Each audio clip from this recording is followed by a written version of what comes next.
বাবার প্রেমে গাও গান, জ্ঞান রত্ন নাও তুলে, দুঃখ সব যাও ভুলে, এসো করি মন্থন, ছিড়বে মায়ার বন্ধন। ওম শান্তি। প্রিয় রুহানি ভাই বোনেরা, আজ ৬ এপ্রিল ২০২৬-এর মধুর মুরলী মন্থনে আপনাদের অনেক অনেক স্বাগত। ওম শান্তি। আজ বাবা আমাদের অন্তরে তৃষ্ণা মিটিয়েছেন। এই তৃষ্ণা মেটানোর প্রসঙ্গে একটা অদ্ভুত বৈপরীত্য দেখা যায়, তাই না? বাবা বলছেন তার ভাণ্ডার খোলা, তিনি সব দিয়ে দিয়েছেন, অথচ বাস্তবে আমরা নিচ্ছি কতটা? আজ আমরা এমন কিছু রহস্য মন্থন করব, কেন সব জানা সত্ত্বেও স্বয়ং ভগবান ভবিষ্যতের কথা আমাদের আগে থেকে বলে দেন না, আর কিভাবে এই শোক বাটিকা থেকে বেরোনোর রাস্তা তিনি নিজের নিরহংকারী সেবার মাধ্যমে তৈরি করছেন। আজকের প্রথম মহাবাক্যেই সেই অনন্ত প্রাপ্তির কথা লুকিয়ে আছে। এটা তো শুধু একটা লাইন নয়, এটা বাবার চূড়ান্ত সত্য বচন। মিষ্টি বাচ্চারা, বাবার কাছে যা কিছু আছে তার শেষটুকু পর্যন্ত পুরোটাই তোমরা পেয়েছ। একদম। এখানে বাবা একটা খুব বিশেষ সিন্ধি শব্দ ব্যবহার করেছেন, বক্ষর। বক্ষর মানে সম্পূর্ণ খাজানা, সর্বস্ব। হ্যাঁ, সর্বস্ব। পরমধাম থেকে নেমে এসে সর্বশক্তিমান বাবা বলছেন যে তার কাছে যা কিছু আছে তার একদম শেষ বিন্দু পর্যন্ত তিনি দিয়ে দিয়েছেন। জ্ঞান, পবিত্রতা, শান্তি, প্রেম, এইসব তো তার অনন্ত সাগর। আর সেই সাগরের সবটুকুই এই সঙ্গম যুগে ডেলিভারি হয়ে যাচ্ছে। ঠিক তাই, ডেলিভারি হয়ে যাচ্ছে পুরোটাই। এই বক্ষর শব্দটার গভীরতা বুঝতে হবে। বাবা কিন্তু বলছেন না যে তিনি কিছু দেবেন বা ভবিষ্যতে দিচ্ছেন, তিনি বলছেন পুরোটাই দেওয়া হয়ে গেছে। তো প্রশ্ন হল, এই মহাবাক্য আজকের দিনে আমাদের পুরুষার্থের জন্য এতটা প্রাসঙ্গিক কেন? কারণ হলো আমাদের ধারণ ক্ষমতা। বাবার ডেলিভারি সম্পূর্ণ, কিন্তু সেই ডেলিভারি রিসিভ করার জন্য আমাদের অন্তরের পাত্রটা কি সত্যি সোজা আছে, বা খালি আছে কিনা? এটাই তো সবচেয়ে বড় প্রশ্ন। বাবার কাছে সব আছে, তিনি সব দিচ্ছেন, কিন্তু বাস্তবে এই পুরোটাই পাওয়া বা শেষটুকু পর্যন্ত ধারণ করার বিষয়টা প্রতিদিনের জীবনে ধরে রাখা তো একটা বিরাট চ্যালেঞ্জ। অনেক সময় মনে হয় অন্তরের পাত্রটা হয়তো ফুটো হয়ে আছে। হ্যাঁ, আর এই পাত্র ফুটো হয়ে থাকার বিষয়টাই তো আধ্যাত্মিক জীবনের সবচেয়ে বড় বাধা। এই শেষটুকু পর্যন্ত ধারণ না করার পরিণাম নিয়ে যদি ভাবি, উত্তরাধিকার থেকে একেবারে বঞ্চিত হওয়া। স্বয়ং ভগবান এসে সব দিয়ে যাচ্ছেন, অথচ আত্মা যদি তা নিতে না পারে, তার চেয়ে বড় ক্ষতি আর কি হতে পারে? ঠিক, একটা জাগতিক উদাহরণ দিয়ে ভাবলে বিষয়টা পরিষ্কার হয়। ধরুন, কোনো অসীম ধনী পিতা তার সন্তানকে নিজের গোটা ব্যাংক অ্যাকাউন্টের অ্যাক্সেস দিয়ে দিয়েছেন, কিন্তু প্রতিদিনের সামান্য খরচ চালানোর জন্য সেই সন্তান ভিখারির মতো রাস্তায় অন্যের কাছে হাত পাচ্ছে। আমাদের জীবনেও ঠিক এটাই ঘটে। প্রতিদিন বাবার অনন্ত শান্তির জ্ঞান আমরা শুনি, কিন্তু বাস্তব জীবনে যখন কোনো কঠিন পরিস্থিতি আসে, হ্যাঁ, বা কেউ সামান্য অপমান করে, তখন কি সেই অসীম শান্তি আর ক্ষমার জ্ঞান আমাদের আচরণে প্রকাশ পায়, নাকি সেই পুরনো স্বভাব সংস্কার, ক্রোধ বা অভিমান বেরিয়ে আসে? একদম ঠিক পয়েন্ট। যদি পুরনো সংস্কারই কাজ করে, তার বক্ষর বা ভাণ্ডার থেকে আমরা রত্ন নিইনি, শুধু কানে শুনেছি। শেষটুকু পর্যন্ত ধারণ করা মানে হল নিজের প্রতিটি কর্মে, প্রতিটি সংকল্পে বাবার শিক্ষার পূর্ণ প্রতিফলন ঘটানো। অন্তরের পাত্র থেকে ব্যঞ্জনা, পরনিন্দা আর বৃথা সংকল্পের ছিদ্রগুলো বন্ধ করলেই বাবার দেবার শেষ বিন্দুটুকু ধারণ করা সম্ভব। সত্যি তো। আর এই ধারণার সাথে সাথে আরেকটা গভীর বিষয় আসে, ভবিষ্যৎ জানার যে কৌতূহল মানুষের থাকে। বাবা আজ প্রশ্নটাও কত গভীর করেছেন। হ্যাঁ, প্রশ্নটা তো ত্রিকালদর্শী বাবা ড্রামার আদি মধ্য অন্তকে জানা সত্ত্বেও আগামীর কথা আজ বলেন না কেন? এই প্রশ্নের উত্তরে বাবা যে রহস্য উন্মোচন করেছেন, তা আমাদের আধ্যাত্মিক জীবনের অনেক বড় একটা জট খুলে দেয়। আমরা মানুষেরা সবসময় ভবিষ্যৎ জানতে চাই। আমাদের ভেতর একটা গভীর নিরাপত্তাহীনতা কাজ করে। ঠিক, আর সেই কারণেই তো আমরা জ্যোতিষীর কাছে যাই বা আগামীর চিন্তায় অস্থির থাকি। কিন্তু বাবা অত্যন্ত সহজভাবে বলে দিয়েছেন যে বাবা যদি আগে থেকেই সব বলে দেন তাহলে তো ড্রামার আর মজাই থাকবে না। ল বা নিয়ম তো এটা বলে না সবকিছু জেনেও স্বয়ং বাবা এই ড্রামার অধীন। একদম আগে থেকে বলে দেওয়া যায় না, কাল কি হবে সেই চিন্তা একেবারে ছেড়ে দিতে বলেছেন তিনি। কিন্তু বাস্তব জীবনে যখন কাছের মানুষের মৃত্যু হয় বা বড় কোনো ক্ষতি হয়, তখন এই নিশ্চিন্ত থাকার তত্ত্বজ্ঞান আর অন্তরের অনুভূতির মধ্যে একটা বড় যুদ্ধ শুরু হয়। তখন কি এত সহজে মেনে নেওয়া যায় যে কাল কি হবে তা না জানাই ভালো? খুবই গভীর কথা। এই অন্তরের যুদ্ধটাই তো মায়ার সবচেয়ে বড় রূপ, আর এখান থেকেই মুক্তির জন্য একটা গভীর যুক্তির বিশ্লেষণ করা প্রয়োজন। কাল কি হবে এই চিন্তা ছেড়ে দেওয়ার প্র্যাকটিক্যাল উপায়? ড্রামাকে নিখুঁত বলে মেনে নেওয়া। ঠিক, বাবা একটা অমোঘ সূত্র দিয়েছেন যে সেকেন্ড অতিবাহিত হয়ে গেছে তাকেই ড্রামা মনে করতে হবে। অতীতকে ড্রামা মনে করা। হ্যাঁ, এটা অনেকটা একটা রেকর্ডেড ক্রিকেট ম্যাচ দেখার মতো। আমরা জানি আমাদের দল জিতে গেছে, তাই মাঝখানে যদি কয়েকটা উইকেট পড়েও যায় বা পরিস্থিতি খারাপও দেখায়, আমরা চিন্তিত হই না, শুধু খেলাটা উপভোগ করি। ড্রামাকে অটল মানার অর্থও ঠিক এটাই। অতীত নিয়ে আক্ষেপ আর ভবিষ্যৎ নিয়ে ভয়, এই দুটো জিনিসই আমাদের বর্তমানের শক্তি শুষে নেয়। যখন আমরা বুঝতে পারি যে প্রতিটা মুহূর্ত আগে থেকেই নির্ধারিত এবং প্রতিটা আত্মার পার্ট একেবারে নিখুঁত, তখন আর চিন্তার কোনো অবকাশ থাকে না। যে সেকেন্ড পার হলো সেটাই অটল ড্রামা। এই বোধটাই আত্মাকে সম্পূর্ণ হালকা করে দেয়। কিন্তু পুরুষার্থের আনন্দটা তখনই আসে যখন আমরা শোকের ঊর্ধ্বে উঠতে পারি। একদম। আর এই শোকের ঊর্ধ্বে না ওঠার পরিণাম আত্মার জন্য অত্যন্ত ভয়াবহ। আমরা প্রায়শই ভবিষ্যতের বিপর্যয় বা ব্যক্তিগত সমস্যা নিয়ে চিন্তা করে বর্তমান পুরুষার্থের আনন্দ নষ্ট করে ফেলি। বাবা তো একটা অদ্ভুত মহাবাক্য উচ্চারণ করেছেন। হ্যাঁ, আম্মা মরলেও হালুয়া খাওয়া। ঠিক, জাগতিক মানুষের কাছে অদ্ভুত মনে হতে পারে। এর মানে কিন্তু এই নয় যে আমাদের মধ্যে কোনো অনুভূতি থাকবে না বা আমরা পাথর হয়ে যাব। এর আধ্যাত্মিক মেকানিজম হল, আমরা জানি যে আত্মা অমর, এক পুরনো শরীর ছেড়ে অন্য নতুন শরীরে গিয়ে নতুন পার্ট বাজাচ্ছে। আর এই অটল সত্যটা জানার পর শোক করার তো কিছু নেই, উল্টে এই জ্ঞানের স্মৃতিতে নিশ্চিন্ত থাকতে হবে। এই নিশ্চিন্ত অবস্থাতেই পুরুষার্থের আসল হালুয়ার স্বাদ অর্থাৎ অতীন্দ্রিয় সুখ পাওয়া যায়। ভবিষ্যতের কাল্পনিক ভয়ে বা অতীতের শোকে বর্তমানের সুখ থেকে বঞ্চিত হওয়াটা ব্রাহ্মণ জীবনের সবচেয়ে বড় বাধা। শোক করা মানেই হলো বাবার দেওয়া জ্ঞানকে অবিশ্বাস করা। অবিশ্বাস করা, একদম ঠিক কথা। আর সেই জন্যই বাবা আমাদের শোক বাটিকা থেকে বের করতে চান। বাবা যখন এই ড্রামার অধীনতা আর শোক বাটিকায় থাকার ব্যাপারে বলেন, তখন বোঝা যায় উনি আমাদের কত স্নেহ করেন। বাবার সেই স্নেহের গভীরতা সত্যি মাপার মতো নয়। বাবা আমাদের বর্তমান স্থিতি আর ভবিষ্যতের গন্তব্যের একটা স্পষ্ট চিত্র তুলে ধরেছেন।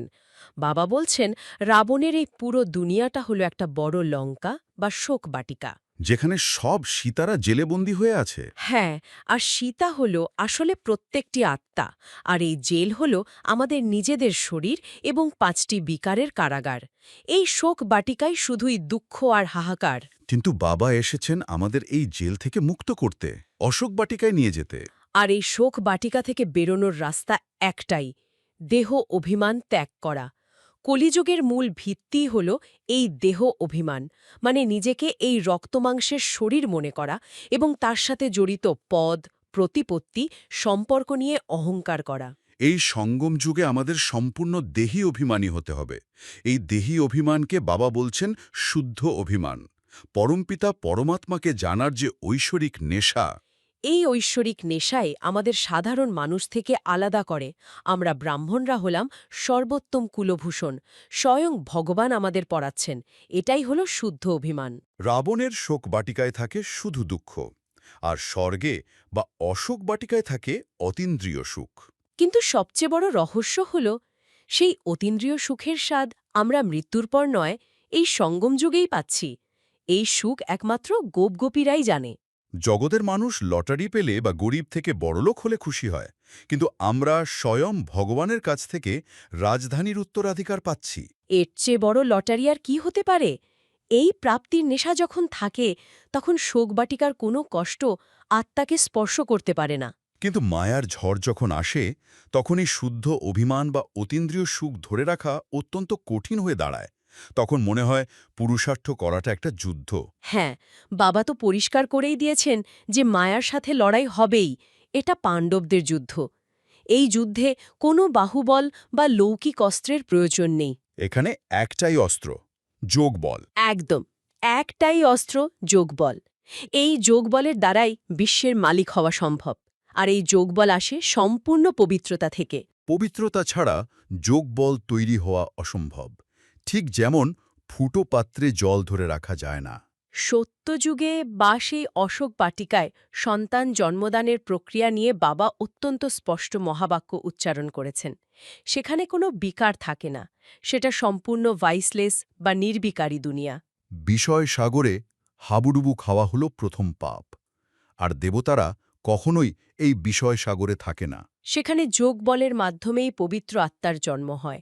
সন্তান জন্মের আগে থেকেই সাক্ষাৎকার হয়ে যায় যে নতুন শরীর নিতে হবে। সম্পূর্ণ নির্বিকারী দুনিয়া, যেখানে আত্ম-অভিমানী স্থিতি অত্যন্ত স্বাভাবিক। কিন্তু এই সঙ্গম যুগে তো আমাদের পরমাত্ম অভিমানীও হতে হবে। হ্যাঁ, আর তার জন্য পবিত্রতার ভিত্তি কতটা মজবুত হওয়া প্রয়োজন সেটা ভাবার বিষয়। সত্যযুগে আত্মারা শুধু আত্ম-অভিমানী হয়, কারণ ভগবানকে তখন আর মনে করার প্রয়োজন থাকে না, প্রারব্ধ ভোগ করার সময় সেটা। কিন্তু এই সঙ্গম যুগে আমাদের আত্ম-অভিমানী এবং পরমাত্ম অভিমানী দুটোই হতে হবে। আর এই যোগবল তৈরি করার জন্য বর্তমান সময়ে পবিত্রতার উপর বাবা সবচেয়ে বেশি জোর দিয়েছেন। শুধু ব্রহ্মচর্য নয়, আহারের পবিত্রতাও সমান গুরুত্বপূর্ণ। আহার শুধুমাত্র শরীরকে পুষ্টি দেয় না, আহারের সূক্ষ্ম ভাইব্রেশন সরাসরি আত্মার সংকল্পকে প্রভাবিত করে। একদম ঠিক। বাবা সন্ন্যাসীদের উদাহরণ দিয়েছেন। তারা আহারের বিষয়ে অত্যন্ত সতর্ক থাকে, মন্ত্র পড়ে তবে খাবার গ্রহণ করে। আমাদের তো দেবতা হতে হবে, তাই আমাদের আহার আরও কতটা শুদ্ধ হওয়া প্রয়োজন। দেবতারা কখনো নোংরা জিনিস খায় না। তাই ব্রাহ্মণদের মাছ, মাংস, মদ বা যে কোনো তামসিক আহার থেকে সম্পূর্ণ দূরে থাকতে হবে। আহার শুদ্ধ না হলে মনের ভেতর একাগ্রতা আসে না, আর দৃষ্টিতে অপবিত্রতা থাকলে অন্তরের সেই ঐশ্বরিক শক্তি কখনো সঞ্চিত হতে পারে না। তামসিক আহারে যে হিংসা বা ভয়ের ভাইব্রেশন থাকে তা মনের একাগ্রতা সম্পূর্ণ নষ্ট করে দেয়। আর মন একাগ্র না হলে যোগবল তৈরি হবে কিভাবে? এই সতর্কবাণী উপেক্ষা করার পরিণাম আত্মিক স্তরে খুব ভয়ানক। মানে যদি খাদ্যে বা দৃষ্টিতে অপবিত্রতা থাকে, অর্থাৎ অন্য কোনো আত্মাকে আমরা শরীর হিসেবে দেখি, তবে অন্তরের সেই যোগবল কখনোই সঞ্চিত হবে না। উল্টে যেটুকু শক্তি আছে সেটাও নষ্ট হয়ে যাবে। দৃষ্টি হল আত্মার জানালা। সেই জানালায় যদি বিকারের ময়লা থাকে তবে পরমাত্মার আলো ভেতরে পৌঁছাবে না। খুব সুন্দর পয়েন্ট। যোগবল ছাড়া রাবণের রাজত্ব থেকে মুক্ত হওয়া যায় না। আমাদের প্রতিটি পদক্ষেপে, আহারে, বিহারে সম্পূর্ণ পবিত্রতা ধারণ করা আবশ্যিক। তবেই আমরা আত্ম-অভিমানী স্থিতিতে টিকে থাকতে পারব। এই পবিত্রতাই আমাদের বিশ্বের মালিক করে তুলবে। আর এরপর বিশ্বের মালিক যিনি বানাচ্ছেন, সেই বাবার নিজের স্থিতি কেমন সেটা নিয়ে বাবা এমন একটা কথা বলেছেন যা শুনলে মন একেবারে স্তব্ধ হয়ে যায়। সব কিছুর পর বাবার সেই নিরহংকারী রূপটা চোখের সামনে ভেসে ওঠে। এত উচ্চ পড়াশোনা করিয়ে, সব খাজানা দিয়ে বাবা সোজা নির্বাণধামে গিয়ে বসে যান। হ্যাঁ, বাবা হলেন মাস্টার নলেজফুল, ব্লিসফুল পরম পিতা। তিনি আমাদের পতিত থেকে পবিত্র বানান, ২১ জন্মের রাজধানীর উত্তরাধিকার দেন। ৩ রূপে বাবা, টিচার এবং সদ্গুরু হিসেবে আমাদের সেবা করেন। কিন্তু নিজে কি করেন? নিজে কোনো মহারাজা বা ভগবানের টাইটেল নিয়ে সিংহাসনে বসেন না। বাবা নিজেকে ট্রু ওবিডিয়েন্ট সার্ভেন্ট বা আজ্ঞাকারী সেবক বলেছেন। ভাইসরয় বা বড় বড় অফিসাররা চিঠির শেষে ওবিডিয়েন্ট সার্ভেন্ট লেখে ঠিকই, কিন্তু বাস্তবে তাদের মধ্যে অনেক অহংকার লুকিয়ে থাকে। আর নিরাকার বাবা, যিনি সৃষ্টির বীজরূপ, তিনি সম্পূর্ণ নিরহংকারী। তিনি কল্পে কল্পে আসেন, পতিতদের পবিত্র করেন, আমাদের বিশ্ব মহারাজা বানান, আর নিজে চুপচাপ পরমধানে ফিরে যান। তার কোনো গুরু নেই, তিনি নিজেই সকলের সদ্গতিদাতা। সেবার মধ্যে যে সূক্ষ্ম অহংকার লুকিয়ে থাকে, স্বয়ং ভগবানের এই নিরহংকারী সেবার দৃষ্টান্ত আত্মার সেই অহংকারকে ভেঙে চুরমার করে দেয়। আর এর একটা খুব বড় পরিণাম আছে আমাদের পুরুষার্থের ক্ষেত্রে। আমরা অনেক সময় সামান্য কিছু সেবা করেই অহংকারে ফুলে উঠি। আমরা ভাবতে শুরু করি, আমি এই কাজটা করেছি, বা আমার জন্য এই আত্মাটার কল্যাণ হলো। হ্যাঁ, বা আমি এত বড় একটা প্রোগ্রাম সফল করলাম। এই যে নিজের নাম মান শানের আকাঙ্ক্ষা করি, এই সূক্ষ্ম অহংকার আমাদের তিল তিল করে জমানো যোগবলকে এক লহমায় ছাই করে দেয়। কিন্তু স্বয়ং ভগবান, যিনি পুরো সৃষ্টির পরিবর্তন করছেন, তিনি যদি এত নিরহংকারী হতে পারেন, তবে আমাদের কতটা নিরহংকারী হওয়া উচিত? একদম তাই। সেবার পর কোনো ফলের আশা না রেখে নিজেকে নিমিত্ত মনে করে বাবার মতো গুপ্ত হয়ে যাওয়া, এটাই হলো আসল ব্রাহ্মণত্ব। এই নিরহংকারী স্বভাবেই আমাদের বাবার আরও কাছাকাছি নিয়ে যায় এবং সেই বক্ষর বা ভাণ্ডারের শেষ বিন্দুটি পর্যন্ত ধারণ করার যোগ্য করে তোলে। মিষ্টি মিষ্টি হারানিধি বাচ্চাদের প্রতি মাতা পিতা বাপদাদার স্নেহ সুমন, স্মরণ, ভালোবাসা আর সুপ্রভাত। বাবারই ভালোবাসা পেয়ে মন ভরে গেল। বাবার এই ভালোবাসার শক্তি নিয়েই চলুন ধারণার দিকে এগোই।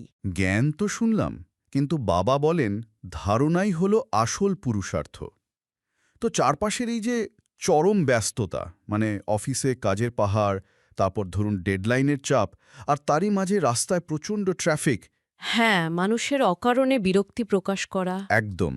তো এই সব জাগতিক কোলাহলের ঠিক মাঝখানে দাঁড়িয়েও কি, মানে আমরা কি সত্যি আধ্যাত্মিক স্থিতিতে থাকতে পারি?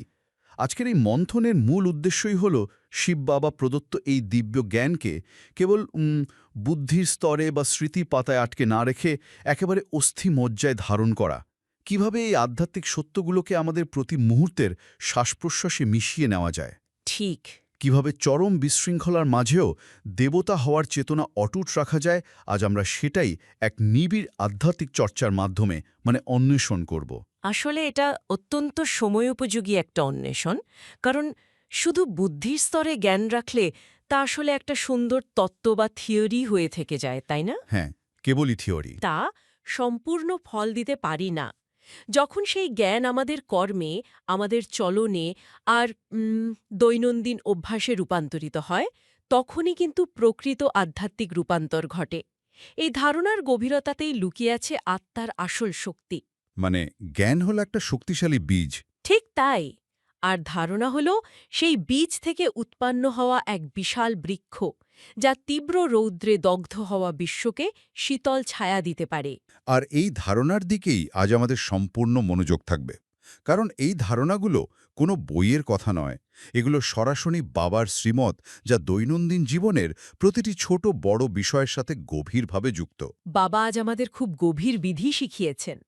ধারণার জন্য মুখ্য সারে আজ বাবা বলেছেন, প্রথমত, দেবতা হওয়ার জন্য খাদ্যপানীয়র বিষয়ে অনেক শুদ্ধি রাখতে হবে। এ বিষয়ে অত্যন্ত বুঝে শুনে চলতে হবে। যোগবলের দ্বারা খাবারকে দৃষ্টি দিয়ে শুদ্ধ বানিয়ে স্বীকার করতে হবে। আর দ্বিতীয়ত, পরমপিতা পরমাত্মার আমরা সন্তান বা স্টুডেন্ট। তিনি আমাদেরকে এখন আমাদের প্রকৃত নিকেতনে নিয়ে যাবেন। এই নেশাতে থেকে পরম সুখ, পরম আনন্দের অনুভব করতে হবে। এই বিষয়গুলোর ওপর কিন্তু আমাদের বিস্তারিত মন্থন করা প্রয়োজন, বিশেষ করে ওই প্রথম বিন্দুটি, যেখানে বাবা খাদ্য ও পানীয়র শুদ্ধির কথা বলেছেন। এটা শুনতে খুব সাধারণ মনে হলেও এর প্রভাব অত্যন্ত গভীর।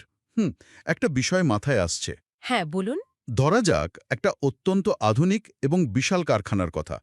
সেই কারখানায় যদি অত্যন্ত নিম্নমানের, দূষিত বা ভেজাল কাঁচামাল ঢোকানো হয়, হুম। তাহলে মেশিনের প্রসেসিং যতই উন্নত হোক না কেন, যে চূড়ান্ত পণ্য বা ফিনিশড প্রোডাক্ট তৈরি হবে, তা তো কখনোই উন্নত মানের হতে পারে না। আমাদের শরীর এবং মনও ঠিক এই কারখানার মতোই কাজ করে। এই তুলনাটা অত্যন্ত নিখুঁত। আমরা যে অন্ন গ্রহণ করছি সেটাই হলো আমাদের মনের প্রধান কাঁচামাল। স্থূল শরীর হয়তো খাবারের পুষ্টি গ্রহণ করে, হ্যাঁ, ভিটামিন বা মিনারেলস। ঠিক, কিন্তু মন গ্রহণ করে সেই খাবারের সাথে মিশে থাকা সূক্ষ্ম প্রকম্পন বা ভাইব্রেশন। আমাদের গ্রহণ করা অন্নই আমাদের মন, চিন্তাধারা এবং সূক্ষ্ম সংস্কার তৈরি করে। আর ঠিক এ কারণেই দেবতা হওয়ার জন্য আহারের শুদ্ধি একেবারে অপরিহার্য। কিন্তু এখানেই তো সবচেয়ে বড় চ্যালেঞ্জটা সামনে আসে। আজকের দিনের এই অত্যন্ত দ্রুতগতির জীবনে, ধরা যাক অফিসের কথা, মিটিংয়ের পর মিটিং চলছে, কাজের প্রচণ্ড চাপ, তার ফাঁকে হয়তো মাত্র 10 বা 15 মিনিট সময় পাওয়া গেল তাড়াহুড়ো করে খাওয়ার জন্য। হ্যাঁ, পরিবেশটা তো বেশ কোলাহলপূর্ণ থাকে। একদম। হয়তো কাজের তীব্র আলোচনা চলতেই থাকছে, অথবা অফিসের সহকর্মীরা যখন কোনো খাবার অফার করছেন, সেই পরিস্থিতিতে কিভাবে এই শুদ্ধি ও বিধি বজায় রাখা যায়? বাবা যে যোগবলের কথা বলেছেন সেটা প্রয়োগ করার বিজ্ঞানটা আসলে কি? এটি একটি অত্যন্ত বাস্তবসম্মত সমস্যা। আমরা অনেক সময়ই মনে করি যে শুদ্ধি বোধহয় কেবল রান্নাঘরের 4 দেওয়ালের মধ্যে বা মন্দিরে শান্ত পরিবেশেই সম্ভব। কিন্তু আসলে বাবার শেখানো এই যোগবল যে কোনো স্থানে প্রয়োগ করা সম্ভব। মানে অফিসেও? হ্যাঁ, অফিসেও যখন তাড়াহুড়ো করে খেতে বসার পরিস্থিতি তৈরি হয় তখন মাত্র কয়েকটি সেকেন্ডের জন্য থমকে দাঁড়ানো প্রয়োজন। খাবারটা মুখে দেওয়ার ঠিক আগে চারপাশের কোলাহল থেকে মনটাকে সম্পূর্ণ গুটিয়ে নিয়ে অন্তর্মুখী হওয়া দরকার। সেই 10 বা 15 সেকেন্ডে শিব বাবার সাথে নিজের বুদ্ধির তার যুক্ত করতে হবে। পরমধাম থেকে বাবার সেই দিব্য কিরণ মানে পরম পবিত্রতার আলো সরাসরি নেমে এসে সেই খাবারের ওপর পড়ছে। এই শক্তিশালী দৃষ্টি যখন খাবারের ওপর দেওয়া হয় তখন সেই সাধারণ খাবার আর সাধারণ থাকে না। আচ্ছা, যোগ বলে সেই প্রকম্পন খাবারের আণবিক স্তরে পরিবর্তন নিয়ে আসে। একটু থামতে হচ্ছে। এই যে বললেন, যোগবলের প্রকম্পন আণবিক স্তরে পরিবর্তন আনে, কথাটা শুনতে দারুণ, কিন্তু এর পেছনের বিজ্ঞানটা কি?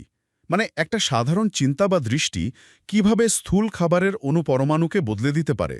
এটা কি সত্যি সম্ভব? এটা মোটেও কোনো কাল্পনিক সান্ত্বনা নয়। আধুনিক বিজ্ঞান, বিশেষ করে কোয়ান্টাম ফিজিক্সও এখন প্রমাণ করছে যে সব কিছুই মূলত শক্তির ভিন্ন ভিন্ন রূপ। হ্যাঁ, এনার্জি। আর খাবারের মধ্যে প্রচুর পরিমাণে জলের অংশ থাকে। জলের একটা নিজস্ব মেমরি বা ধারণ ক্ষমতা আছে যা চারপাশের মানসিক প্রকম্পন খুব দ্রুত শোষণ করে নেয়। ও আচ্ছা। যখন আমরা রাগান্বিত বা অস্থির অবস্থায় খাবার গ্রহণ করি, সেই নেতিবাচক শক্তি খাবারের অণুগুলোতে একটা বিশৃঙ্খল রূপরেখা তৈরি করে, যা সরাসরি আমাদের স্নায়ুতন্ত্রকে প্রভাবিত করে। মানে সূক্ষ্ম মনের উপরও প্রভাব ফেলে? একদম। কিন্তু যখন আমরা শিব বাবার সাথে যুক্ত হয়ে পরম পবিত্রতা, শান্তি এবং দিব্য প্রেমের প্রকম্পন সেই খাবারের উপর ফেলি, তখন সেই খাবারের অভ্যন্তরীণ গঠন সম্পূর্ণ সুশৃঙ্খল এবং শুদ্ধ শক্তিতে পূর্ণ হয়ে যায়। তার মানে বাইরের পরিবেশ যেমনই হোক না কেন, নিজের ভেতরের পরিবেশকে বাবার স্মৃতির শক্তিতে বদলে ফেলা সম্ভব। নিজের মনের এই সূক্ষ্ম লেজার রশ্মি যদি শক্তিশালী থাকে, তবে বাইরের কোলাহল সেই খাবারের শুদ্ধতাকে নষ্ট করতে পারবে না। একদমই তাই। আর বাড়িতে যখন আমরা নিজেরা খাবার তৈরি করি তখনকার বিধি আরও অনেক গভীর হওয়া প্রয়োজন। হ্যাঁ, কারণ সেখানে তো আমরা নিজেরাই কাঁচামাল নিয়ে কাজ করছি। ঠিক। রান্নার সময় যদি মনটা জাগতিক চিন্তায়, কোনো নেতিবাচক খবরে বা ভবিষ্যতের দুশ্চিন্তায় মগ্ন থাকে, তবে সেই নেতিবাচক প্রকম্পন খুব সহজেই খাবারে মিশে যায়। মানে রান্না করতে করতে হয়তো টিভিতে খবর চলছে বা ফোনে ঝগড়া হচ্ছে। হ্যাঁ, আর সেটাই খাবারে মিশছে। এর বদলে রান্নার শুরুতেই যদি নিজেকে শিব বাবার সন্তান হিসেবে স্মরণ করে বাবার স্মৃতিতে থেকে খাবার তৈরি করা হয়, তবে তা কেবল পেট ভরানোর আহার থাকে না, তা প্রসাদে পরিণত হয়। প্রসাদ মানে অত্যন্ত শুদ্ধ কিছু। হ্যাঁ, আর সেই প্রসাদ পরিবারের যে সদস্যই গ্রহণ করবেন তার ভেতরে স্বয়ংক্রিয়ভাবে শুদ্ধি, শান্তি এবং পবিত্রতার সঞ্চার হবে। এটি একটি নীরব কিন্তু অত্যন্ত শক্তিশালী সেবা। তাহলে রান্নাঘরকে একটা সাধারণ জায়গা না ভেবে যদি বাবার স্মৃতি কক্ষ বা একটি ছোট যোগাশ্রম হিসেবে দেখা হয়, তাহলে তো পুরো বাড়ির বায়ুমণ্ডলই বদলে যায়। একদম সত্যি। এবার একটু অন্যদিকে দেখা যাক। খাবারের এই শুদ্ধি তো মনকে শান্ত করল, কিন্তু মনের ভেতরের মূল অশান্তি তো অনেক সময় অন্য জায়গায় থাকে। প্রতিদিনের দুনিয়াবি চাপ, ভবিষ্যতের অনিশ্চয়তা, এগুলো তো মনকে প্রতিনিয়ত দংশন করে। আর ঠিক এই কারণেই বাবা আমাদের ড্রামার রহস্য বুঝিয়েছেন এবং সেই সাথে আমাদের প্রকৃত নিকেতনে ফেরার নেশার কথা স্মরণ করিয়েছেন। ড্রামার রহস্য। হ্যাঁ, যখন আমরা এই জগৎকে একটি অনাদি, নির্দিষ্ট এবং কল্যাণকারী ড্রামা বা নাটক হিসেবে দেখি, তখন ভবিষ্যতের সমস্ত দুশ্চিন্তা স্বয়ংক্রিয়ভাবে শেষ হয়ে যায়। কারণ সবকিছু তো ফিক্সড, তাই না? ঠিক। ড্রামাতে প্রতিটি আত্মার পার্ট একেবারে নির্দিষ্ট। তাই কাল কি হবে এই চিন্তা একজন জ্ঞানমান আত্মাকে বিচলিত করতে পারে না। আর এই ড্রামার রহস্যের সাথেই গভীরভাবে যুক্ত আছে দ্বিতীয় বিষয়টি, নিজ ঘরে ফেরার নেশা। আমরা পরমপিতা পরমাত্মার সন্তান, আর তিনি আমাদের এখন প্রকৃত নিকেতনে নিয়ে যাবেন। আচ্ছা, এই নেশাটার মেকানিজম আসলে কিভাবে কাজ করে? ধরা যাক কেউ প্রচণ্ড আর্থিক সংকটে আছে বা কর্মক্ষেত্রে খুব বাজে পরিস্থিতির শিকার হয়েছে। সেখানে এই ঘরে ফেরার নেশা তাকে ঠিক কিভাবে সুরক্ষা দেবে? এই নেশা আত্মাকে দুনিয়াবি প্রভাব থেকে সম্পূর্ণ ডিট্যাচড বা নির্লিপ্ত করে দেয়। নির্লিপ্ত করে দেয়, মানে আলাদা করে দেয়। হ্যাঁ, যখন গভীর আত্মিক স্তরে এই চেতনা জাগ্রত থাকে যে এই দুনিয়া আমার চিরস্থায়ী জায়গা নয়, হুম। আমি তো কেবল একজন অতিথি, পরমধামের যাত্রী, আর স্বয়ং পরমপিতা আমাকে সাথে করে নিয়ে যাওয়ার জন্য প্রস্তুত হয়ে আছেন। তখন আর এই ছোটখাটো ব্যাপারগুলো গায়ে লাগে না। ব্যাপারটা অনেকটা একজন পর্যটক বা ট্যুরিস্টের মতো বলা যায়, তাই না? হ্যাঁ, দারুণ একটা উদাহরণ। মানে যিনি কোনো ভিন দেশে বেড়াতে গেছেন, তিনি তো জানেন যে তার আসল বাড়ি অন্য কোথাও। তাই হোটেলে কোনো ছোটখাটো অসুবিধা হলেও বা রাস্তাঘাটে কেউ দুর্ব্যবহার করলেও তিনি সেটা নিয়ে খুব একটা মাথা ঘামান না। একদমই মাথা ঘামান না। রাস্তায় দাঁড়িয়ে ঝগড়া করে তিনি নিজের সময় নষ্ট করবেন না, কারণ তিনি জানেন যে এগুলো অত্যন্ত সাময়িক। কিছুদিন পরেই তিনি নিজের সুন্দর সুরক্ষিত বাড়িতে ফিরে যাবেন। একদম সঠিক উপমা। একজন তপস্বীর দৃষ্টিভঙ্গি ঠিক এমনই নির্লিপ্ত হয়। তিনি এই ড্রামায় নিজের পার্ট প্লে করেন, পরিবারের সমস্ত কর্তব্য অত্যন্ত নিষ্ঠার সাথে পালন করেন। কিন্তু ভেতরে ভেতরে তিনি সম্পূর্ণ মুক্ত এবং হালকা থাকেন। আর এই হালকা অবস্থাতেই পরম আনন্দের অনুভব হয়। ঠিক, এই প্রকৃত নিকেতনে ফেরার নেশা আত্মাকে এক পরম সুখ অনুভব করায়, যা বাইরের কোনো জাগতিক বস্তু বা পরিস্থিতির উপর বিন্দুমাত্র নির্ভরশীল নয়। এটা আত্মার সম্পূর্ণ নিজস্ব স্বাধীন আনন্দ। আর এই স্বাধীন এবং উন্নত মানসিকতার উপর ভিত্তি করেই আজকের বরদানটি দেওয়া হয়েছে।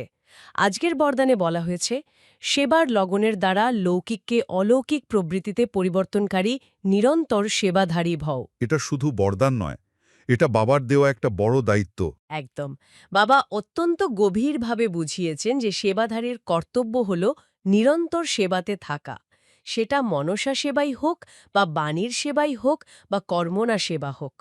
মানে সেবা কখনো থামবে না। হ্যাঁ, সেবাধারী কখনো নিজেকে সেবার থেকে আলাদা মনে করে না। যাদের বুদ্ধিতে সদা সেবার লগন থাকে, তাদের লৌকিক প্রবৃত্তি পরিবর্তন হয়ে ঈশ্বরীয় প্রবৃত্তি হয়ে যায়। সেবাধারী নিজেদের বাসস্থানকে কেবল ঘর মনে করে না, সেবাস্থান মনে করে। সেবাস্থান। আর সেবাধারীর মুখ্য গুণ হল ত্যাগ। ত্যাগবৃত্তিযুক্ত সেবাধারী প্রবৃত্তিতে তপস্বী মূর্তি হয়ে থাকে, যার দ্বারা সেবা সতই হতে থাকে। নিরন্তর সেবাধারী বা কনস্ট্যান্ট সার্ভার হওয়া, কথাটা শুনতে যতটা সুন্দর, বাস্তবে এর প্রয়োগ ততটাই চ্যালেঞ্জিং। সাধারণ অর্থে তো আমরা মনে করি সেবা মানে হলো কোনো নির্দিষ্ট সময়ে গিয়ে কিছু আধ্যাত্মিক বা গঠনমূলক কাজ করা। হ্যাঁ, কিন্তু আজ বাবা বলেছেন নিরন্তর সেবার কথা, যা এক মুহূর্তের জন্য থামে না। কারণ প্রকৃত সেবা কোনো খণ্ড সময়ের কাজ নয়, এটি আত্মার একটি নিরবচ্ছিন্ন অবস্থা। নেচার হয়ে যায় তখন, তাই তো? ঠিক, মনসা সেবা, অর্থাৎ মনের দ্বারা সেবা। যখন আমরা সবসময় অন্য আত্মাদের প্রতি কেবল শুভ ভাবনা রাখি। বাচা সেবা হল আমাদের মুখ থেকে বের হওয়া প্রতিটি শব্দ যখন অন্যকে সান্ত্বনা দেয়। আর কর্মণা সেবা হল আমাদের পবিত্র চলন, যা অন্যদের জন্য একটা জীবন্ত দৃষ্টান্ত হয়ে দাঁড়ায়। আচ্ছা, এই জায়গাটায় আমার একটু সংশয় আছে, বা বলতে পারি একটা বড়সড় প্রশ্ন আছে। হ্যাঁ, বলুন না। বাবা বলেছেন নিজের বাসস্থানকে কেবল ঘর না ভেবে সেবাস্থান ভাবতে। বাস্তবে এটা কিভাবে সম্ভব? ধরা যাক কেউ সারাদিন অফিসে হাড়ভাঙা খাটুনি খেটে বাড়ি ফিরেছে। সে চায় একটু শান্তি, একটু বিশ্রাম। স্বাভাবিক। তখন যদি তাকে মনে করতে হয় যে এটা আরামের ঘর নয়, এটা একটা সেবাস্থান, এটা একটা আধ্যাত্মিক হাসপাতাল, আর পরিবারের বদমেজাজি মানুষগুলো এক একজন রোগী যাদের এখন সেবা করতে হবে, তাহলে তো মনে হবে ডিউটি কখনো শেষই হচ্ছে না। একজন মানুষ কিভাবে ২৪ ঘন্টায় ডিউটিতে থাকবে? এই প্রশ্নটা আসা খুবই স্বাভাবিক, কারণ আমরা সেবাকে স্থূল পরিশ্রম বা ডিউটি হিসেবে দেখতে অভ্যস্ত। কিন্তু বাবা এখানে স্থূল পরিশ্রমের কথা বলছেন না। তাহলে বাবা বলছেন দৃষ্টিভঙ্গি বা চেতনার পরিবর্তনের কথা। যখন ঘরকে হাসপাতাল আর বদমেজাজি মানুষটিকে রোগী বলা হচ্ছে, তার মানে এই নয় যে আপনাকে তার পেছনে সারাক্ষণ ছুটতে হবে বা সব অন্যায় মেনে নিতে হবে। এর মানে হল তার রাগের পাল্টা প্রতিক্রিয়া না দেওয়া। রিয়্যাক্ট না করা। হ্যাঁ, যখন সে রেগে আছে তখন যদি নিজের ভেতরের শান্ত স্থিতি বজায় রাখা যায়, তাকে পাল্টা আক্রমণ না করে মনে মনে শুভ ভাবনা দেওয়া যায়, সেটাই সেবা। এটা ক্লান্তিকর নয়, বরং এটা কিন্তু মানসিক ক্লান্তি থেকে বাঁচায়। ও আচ্ছা, তার মানে যদি তর্কে না জড়ানো যায়, যদি নিজের এনার্জিটা নষ্ট না করা হয়, সেটাই আসলে সবচেয়ে বড় সেবা। ঠিক তাই। আর এখানেই বাবা যে গুণটির কথা বলেছেন, ত্যাগ, তার সবচেয়ে বড় ভূমিকা। একজন সেবাধারীর মূল অলংকার হল এই ত্যাগ। এই ত্যাগ মানে বাড়িঘর ছেড়ে জঙ্গলে চলে যাওয়া নয়, এই ত্যাগ অত্যন্ত সূক্ষ্ম। মানে ভেতরের ত্যাগ। হ্যাঁ, এটি হলো নিজের অহংকার ত্যাগ, আমিই ঠিক, এই জেদ ত্যাগ করা, তর্ক জেতার বাসনা ত্যাগ করা। যখন গৃহস্থ জীবনে থেকেও একজন এই ত্যাগের বৃত্তি ধারণ করেন, তখন তিনি ভেতরে ভেতরে এক তপস্বী মূর্তিতে পরিণত হন। অর্থাৎ একজন তপস্বীকে আলাদা করে কিছু করতে হয় না, তাকে শুধু নিজের শান্ত স্থিতিতে থাকতে হয়। তার সেই থাকায় অন্যদের জন্য সেবা হয়ে যায়। একদম, একজন তপস্বী মূর্তির শান্ত মুখমণ্ডল, তার স্থিরতা এবং পবিত্র প্রকম্পনই অন্যদের শান্ত করে দেয়। সাধারণ লৌকিক গৃহ কিভাবে ঈশ্বরীয় প্রবৃত্তি বা অলৌকিক প্রবৃত্তিতে পরিণত হয়, এটাই হলো তার মূল বিজ্ঞান। আর এই দিব্য পরিবর্তন আনার জন্যই আজকের স্লোগানেও অত্যন্ত গভীর একটি দিশা দেওয়া হয়েছে। হ্যাঁ, স্লোগানে কি বলা হয়েছে? সেখানে বাবা বলেছেন, নিজের সংস্কারগুলিকে দিব্য বানাতে হলে মন বুদ্ধিতে বাবার সামনে সমর্পিত করে দাও। এর পাশাপাশি বাপদাদার অব্যক্ত ইশারাটিও অত্যন্ত হৃদয়গ্রাহী। সেখানে বলা হয়েছে, মহান হওয়ার জন্য মধুরতা আর নম্রতার গুণ ধারণ করো। কোনো আত্মাকে কিছুক্ষণ মিষ্টি দৃষ্টি দিয়ে দাও, মিষ্টি মিষ্টি কথা বলো, তাহলে সেই আত্মা সব সময়ের জন্য ভরপুর হয়ে যাবে। এই কিছুক্ষণের মধুর দৃষ্টি, বাণী সেই আত্মার সৃষ্টি পরিবর্তন করে দেবে। বাহ! দুটো মধুর কথা সব সময়ের জন্য পরিবর্তন হওয়ার নিমিত্ত হয়ে যাবে। এই অব্যক্ত ইশারা সত্যিই ভাবিয়ে তোলে। আজ বাবা বলেছেন কিভাবে আমাদের মাত্র কয়েক সেকেন্ডের মধুর দৃষ্টি বা দুটো মিষ্টি কথা অন্য একটি আত্মার জীবনের সমস্ত শূন্যতা ভরপুর করে দিতে পারে। হ্যাঁ, একদম। আমরা দুনিয়াতে দেখি মানুষ একটু ভালোবাসা, একটু সম্মান আর শান্তির জন্য কতটা তৃষ্ণার্থ। তারা হয়তো বাইরে থেকে হাসিমুখে থাকে, কিন্তু ভেতরে তারা কতটা একা তা কেবল একজন আত্মিক দৃষ্টিসম্পন্ন মানুষই বুঝতে পারেন। ঠিক বলেছেন। যখন আমরা কোনো স্বার্থ ছাড়া সম্পূর্ণ নম্রতার সাথে দুটো মধুর কথা বলি, তখন সেই ছোট্ট ছোট্ট বিষয়গুলোই তাদের গোটা জগৎকে চিরকালের জন্য বদলে দিতে পারে। কিন্তু মুশকিলটা হলো, আমাদের পুরনো স্বভাব বা সংস্কারগুলো মাঝে মাঝেই বাধা হয়ে দাঁড়ায়, তাই না? আমরা চাইলেও সবসময় এতটা মিষ্টি হতে পারি না। আর ঠিক এই কারণেই স্লোগানে মন বুদ্ধিকে সমর্পণ করার কথা বলা হয়েছে। আমরা অনেক সময় নিজের পুরনো স্বভাব বদলানোর জন্য নিজের সাথেই অনেক যুদ্ধ করি। হ্যাঁ, ভাবি আজ থেকে আর রাগ করব না। কিন্তু নিজের ইচ্ছাশক্তির জোরে দুদিন ঠিক থাকলেও তৃতীয় দিনে গিয়ে আমরা ফেল করি এবং হতাশ হই। বাবা বলছেন এই যুদ্ধটা বন্ধ করতে। তাহলে সমর্পণ মানে কি নিজের দুর্বলতাগুলো মেনে নিয়ে হাত গুটিয়ে বসে থাকা? না না, সমর্পণ কখনো নিষ্ক্রিয়তা নয়। সমর্পণের অর্থ হল নিজের বুদ্ধির সূক্ষ্ম অহংকার ত্যাগ করা এবং নিজের সংস্কার পরিবর্তনের সম্পূর্ণ ভার শিব বাবার ওপর ছেড়ে দেওয়া। ও, ভারটা বাবাকে দিয়ে দেওয়া। হ্যাঁ, যখন আমরা আমাদের সমস্ত দুর্বলতা সম্পূর্ণ বিশ্বাসের সাথে বাবার কাছে অর্পণ করি, তখন আমরা ভেতর থেকে সম্পূর্ণ হালকা হয়ে যাই। এই হালকা অবস্থাতেই বাবার দিব্যশক্তি আমাদের ভেতরে কাজ করার জায়গা পায়। তো আজ বাবা আমাদের ড্রামার রহস্য বুঝিয়ে ভবিষ্যতের চিন্তা ছাড়ার স্মৃতি দেওয়ালেন এবং শেষে নিরন্তর সেবাধারী হওয়ার বরদান দিয়ে বিদায় নিলেন। এইবার আমরা এক গভীর অনুভূতির জগতে প্রবেশ করব। বাইরের সমস্ত কোলাহল, চারপাশের সমস্ত স্থূল জগৎ এবং মনের ভেতরের সমস্ত জাগতিক চিন্তা থেকে নিজেকে সম্পূর্ণ গুটিয়ে নিয়ে আসতে হবে। নিজেকে এই শরীরের ভ্রুকুটির মাঝখানে এক অত্যন্ত চমকপ্রদ চৈতন্য জ্যোতির্ময় বিন্দু আত্মা হিসাবে অনুভব করুন। আমি এক অত্যন্ত শান্ত, পবিত্র এবং দিব্য আত্মা। আমার মন এখন সম্পূর্ণ স্থির, কোনো চাঞ্চল্য নেই, আগামীকালের কোনো দুশ্চিন্তা নেই, কারণ এই ড্রামার প্রতিটি দৃশ্য অত্যন্ত কল্যাণকারী। এবার আমার অন্তর্দৃষ্টিকে এই ভৌত জগৎ ছাড়িয়ে অনেক ওপরে চাঁদ তারা পেরিয়ে সেই শান্ত নীরব পরমধামের দিকে নিয়ে যেতে হবে। সেখানে পরমপিতা শিব বাবা এক অনন্ত আলোর মহাসাগর হয়ে বিরাজমান। শিব বাবার থেকে এক অত্যন্ত উজ্জ্বল সোনালী লাল রঙের দিব্য কিরণ সোজা আমার দিকে নেমে আসছে। বাবার এই কিরণ আমার আত্মাকে পরম শান্তিতে এবং গভীর শক্তিতে ভরিয়ে দিচ্ছে। এই দিব্য আলো আমার মন, আমার বুদ্ধি এবং আমার ভেতরের প্রতিটি পুরনো নেতিবাচক সংস্কারকে ধুয়ে মুছে সম্পূর্ণ শুদ্ধ করে তুলছে। বাবার কিরণের এই পবিত্র প্রবাহ এবার আমার থেকে আমার চারপাশের পরিবেশ, আমার ঘর জুড়ে ছড়িয়ে পড়ছে। আমার রান্নাঘর, আমার গ্রহণ করা প্রতিটি অন্ন, পানীয় সবকিছুর উপর বাবার এই দিব্য আলো পড়ছে। সাধারণ খাবারটি এখন শিব বাবার পবিত্র শক্তিতে পরিণত হয়ে এক দিব্য মহাপ্রসাদে পরিণত হয়েছে। আমার পুরো বাড়ি এখন আর সাধারণ কোনো ইট পাথরের বাড়ি নয়, এটি একটি অত্যন্ত জাগ্রত পবিত্র সেবাস্থান। ঘরের প্রতিটি কোণায়, প্রতিটি দেয়ালে বাবার অনন্ত শান্তির প্রকম্পন ছড়িয়ে পড়ছে। এই পবিত্র বায়ুমণ্ডল আমার পরিবার, আমার চারপাশের সমস্ত আত্মাকে এক গভীর শান্তি এবং পরম সুখের অনুভূতি প্রদান করছে। আমি এক তপস্বী মূর্তি, এক নিরন্তর সেবাদারী আত্মা। বাবার কিরণে পূর্ণ হয়ে চারদিকে কেবল শুভ ভাবনা আর পবিত্রতার আলো ছড়িয়ে দিচ্ছি। এক পরম তৃপ্তি, পরম আনন্দ। আসুন বাবার সামনে প্রতিজ্ঞা করি, আমি এক নিরন্তর সেবাদারী আত্মা, আমার গৃহ একটি সেবাস্থান। কমেন্টে লিখুন নিরন্তর সেবাদারী। ওম শান্তি। ওম শান্তি।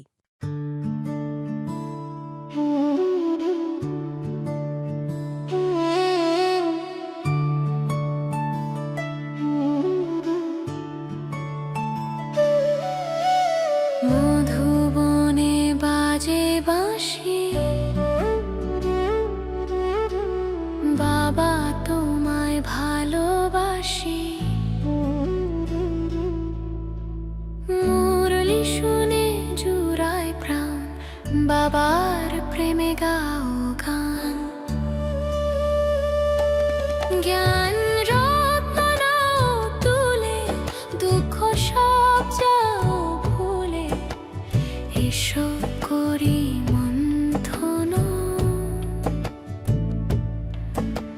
ছিড়বে মায়ার বন্ধন।